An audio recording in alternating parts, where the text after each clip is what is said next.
کہ اے بچہ اگر تم جھوٹ بول جاتے تو تمہارا یہ 40 دینار بچ جاتا۔ یہ آواز سننی تھی کہ 12 سال کے بچے کا چہرہ غصے سے لال ہو گیا۔ اس نے کہا کہ اے خبیث ڈاکو، تم 40 دینار کے لیے مجھ کو جھوٹ بولنے کی تلقین کرتے ہو؟ کان کھول کر سنو، یہ 40 دینار تو میرے جوتے کے ٹھوکر کے لائق بھی نہیں ہے۔ اللہ کی قسم اگر تم مجھ سے کہتے کہ اے بچہ جھوٹ بولو ورنہ ہم تمہاری جان لے لیں گے، تو خدا کی قسم ہم اپنی جان دینا تو قبول کر سکتے تھے، لیکن ماں کی نصیحت کے خلاف اپنی زبان پر جھوٹ کا کلمہ لانا کبھی قبول نہیں کر سکتے تھے۔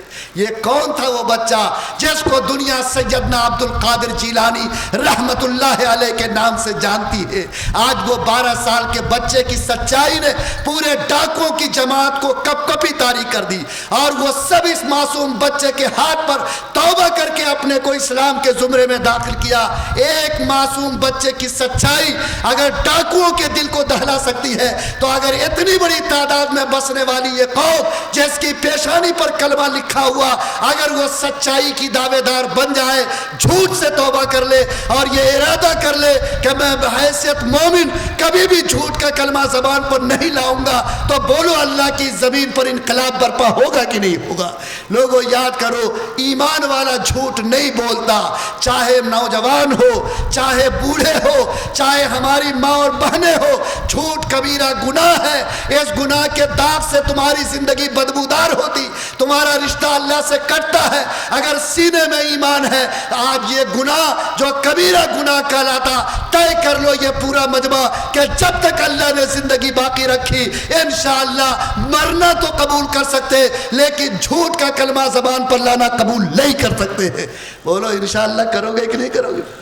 اللہ کے پیغمبر صلی اللہ علیہ وسلم مدینے کی مسجد سے نکلے تو ایک صحابی گیہوں بیچ رہے تھے۔ اللہ کے رسول صلی اللہ علیہ وسلم نے اس کے گیہوں کے ڈھیر میں ہاتھ مارا تو نیچے سے ہلکا گیلا نکلا۔ اللہ کے رسول کا چہرہ غصے سے لال ہو گیا۔ صحابی نے کہا کہ اللہ کے پیغمبر، میں نے اس میں پانی نہیں ملایا۔ کہا کہ اس کے اندر نیچے گیلا پن کیسے آیا؟ اس نے کہا کہ خدا کے پیغمبر، یہ جاڑے کا زمانہ ہے، رات کو اوس پڑ گئی، یہ گیہوں کا ڈھیر باہر میں تھا، اس کا اثر گیہوں کے ڈھیر پر ہو گیا، میں نے اس اوپر والے کو نیچے کر دیا اور نیچے والے کو اوپر کر دیا۔ خدا کے پیغمبر میں نے اس میں پانی نہیں ملایا۔ اللہ کے رسول صلی اللہ علیہ وسلم خاموش نہیں رہے، بلکہ خدا کے پیغمبر نے فرمایا کہ اے میرے ساتھی سن لو، یہ بھی دھوکہ ہے۔ یعنی آپ نے پانی نہیں ملایا بلکہ اوپر سے ہلکا اوس سے جو گیلا ہوا تھا اس کو نیچے کیا اور نیچے والے کو اوپر کیا۔ پیغمبر نے فرمایا کہ یہ بھی دھوکہ ہے۔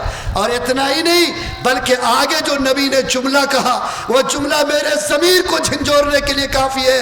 کہا کہ اے میرے ساتھی سن لو، من غش فلیس منا، جو مسلمان کسی اگلے کو دھوکہ دیتا ہے وہ زمین پر سب کچھ ہو سکتا لیکن محمد الرسول اللہ کا نہیں ہو سکتا ہے۔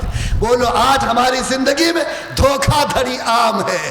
جس کو چاہو آنکھ میں دھول جھونک کر کام بنا لو، جہاں چاہو ٹھگ کر 2 پیسے کما لو، جہاں چاہو ٹھگ کر اپنے پاکٹ کو گرم کر لو۔ کیا یہ ایمان والا جس کے سینے میں ایمان، جس کے پیشانی پر کلمے کا نشان، جس کے گھر میں قرآن جیسی کتاب، جس کے پیشانی پر سجدے کا داغ، کیا آج وہ ایمان والا اپنے ایمان کو 10 روپے اور 1000 روپے میں فروخت کرے اور کسی کو ٹھگ کر، کسی کو دھوکہ دے کر اور کسی کے آنکھ میں دھول جھونک کر اگر وہ اپنا کام بناتا ہے تو یاد رکھو کسی قیمت پر اس کا ایمان اللہ کے نزدیک معتبر نہیں ہے۔ اس لیے آج برائی ہم کو کھا رہی ہے، آج برائی نے ہم کو گھن کی طرح اندر سے کھوکھلا کر دیا۔ آج اگر نیکی کو چاہتے ہو کہ اللہ عصمت دے تو یاد رکھو سب سے پہلے برائیوں سے اپنی زندگی کو پاک کرنے کا فیصلہ کرو۔ مسلمان جھوٹ نہیں بولے گا، مسلمان کسی کو دھوکہ نہیں دے گا، وہ کسی کے آنکھ میں دھول نہیں جھونکے گا، وہ اپنے کاروبار کے اندر کوئی ٹھگی نہیں کرے گا، وہ سچا ہے سچی بات کرے گا، پکا ہے پکا وعدہ کرے گا۔ وہ زمین پر بھوکا سو تو سکتا ہے لیکن کسی کے آنکھ میں دھول جھونک کر اپنے پیٹ کو بھرنے کی کسی قیمت پر کوشش نہیں کر سکتا۔ بولو اگر یہ ایمانی طاقت آ جائے تو اللہ بہار دے گا کہ نہیں دے گا؟ آج لیکن کیا ہے، آج اگر 50 کا نوٹ پھٹا ہوا مل جائے تو کوئی دکاندار کو کہتا ہے کہ بھائی صاحب یہ پھٹا ہوا نوٹ لیجئے گا کہ نہیں لیجئے گا؟ نہیں کہتا، اس کو لپیٹتا ہے اور انتظار کرتا ہے کہ بجلی کب جائے گی یا کہاں اسٹیشن پر بھیڑ زیادہ ہوگا، اور لپیٹ کر اس 50 ٹکیا کو چلاتا ہے۔ اور اگر دکاندار جلدی میں رکھ لیا تو مسکراتا ہوا آتا ہے کہ ہم نے چلا دیا۔ ارے بولو، کہتا ہے کہ نہیں؟ چلا نہیں دیا، تم نے اپنے ایمان کو جلا دیا، اس لیے کہ پیغمبر نے فرمایا کہ جو بھی کسی کو دھوکہ دیتا ہے اس کا رشتہ محمد الرسول اللہ سے کٹ جاتا ہے۔ بولو، جس کا رشتہ نبی سے کٹ جائے کیا اس کا ایمان سلامت ہے؟ جو نبی سے رشتہ کو توڑ لے کیا وہ اللہ کے نزدیک منہ دکھانے کے قابل ہے؟ آج یہ پورا مجمع جو اللہ اور رسول کی محبت کے نام پر آیا، طے کرو کہ یہ زبان جھوٹ نہیں بولے گی، یہ ہاتھ اور زبان کسی کی ٹھگی نہیں کرے گی۔ ہم کاروبار کریں گے، پاکیزہ کریں گے، ہم کوئی کاروبار میں حصہ لیں گے، ہم رسول کے دین اور شریعت کے مطابق کریں گے، لیکن میرا ضمیر اور میرا ایمان کسی قیمت پر کسی جگہ فروخت نہیں ہوگا، بلکہ اللہ کے دین کی عظمت کی ہر قدم پر حفاظت کرے گا۔ ایمانداری سے بتاؤ، کیا کسی ایمان والے کے لیے چوری کرنا جائز ہے؟